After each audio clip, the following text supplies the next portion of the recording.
ಎಲ್ಲರಿಗೂ ನಮಸ್ಕಾರ. ಇವತ್ತಿನ ರೆಸಿಪಿ ರಾಗಿ ನಿಪ್ಪಟ್ಟು. ಅದಕ್ಕೆ ಬೇಕಾಗುವ ಸಾಮಗ್ರಿಗಳು: 1 ಕಪ್ಪು ಅಕ್ಕಿ ಹಿಟ್ಟು, 1/4 ಕಪ್ಪು ಮೈದಾ, 1/4 ಕಪ್ಪು ರಾಗಿ ಹಿಟ್ಟು, ರುಚಿಗೆ ತಕ್ಕಷ್ಟು ಉಪ್ಪು, 1 ಸ್ಪೂನು ಖಾರ ಪುಡಿ, 2 ಚಮಚ ಕಡಲೆ ಬೀಜ, 2 ಚಮಚ ಹುರಿಗಡಲೆ, ಸ್ವಲ್ಪ ಕರಿಬೇವು, ಇಂಗು, ಕರಿಯಲು ಎಣ್ಣೆ. ನಂತರ ಒಂದು ಪಾತ್ರೆಯನ್ನು ಇಟ್ಟು ಅದರಲ್ಲಿ ಕಡಲೆ ಬೀಜವನ್ನು ಹಾಕಿ ಸ್ವಲ್ಪ ಹುರಿದುಕೊಳ್ಳಬೇಕು.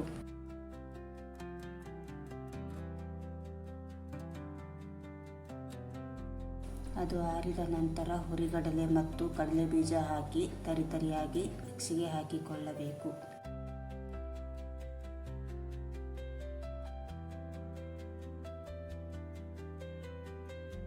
ಒಂದು ಪಾತ್ರೆಯಲ್ಲಿ ಎಣ್ಣೆಯನ್ನು ಕರಿಯಲು ಇಡಬೇಕು.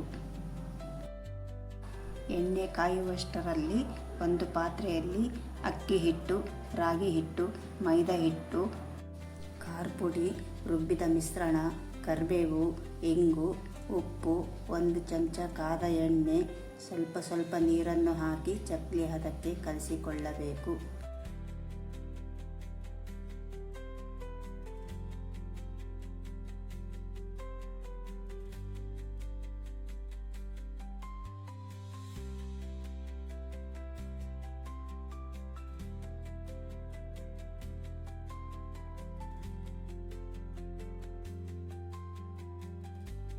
ಕೈಗೆ ಎಣ್ಣೆಯನ್ನು ಹಚ್ಚಿಕೊಂಡು ಸ್ವಲ್ಪ ಸಣ್ಣದಾಗಿ ಉಂಡೆಯನ್ನು ಮಾಡಿ ನಿಪ್ಪಟ್ಟು ತರಹ ತಟ್ಟಬೇಕು.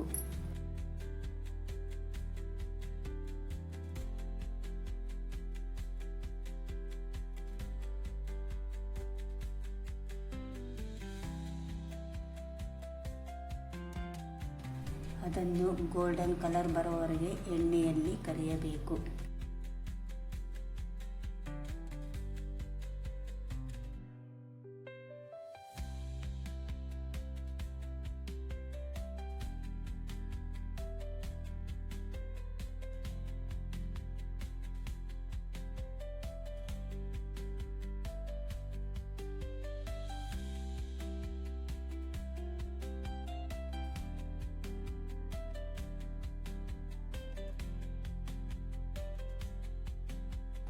ನೀವು ಒಮ್ಮೆ ಟ್ರೈ ಮಾಡಿ ನಮ್ಮ ಚಾನಲನ್ನು ಸಬ್ಸ್ಕ್ರೈಬ್ ಮಾಡಿ.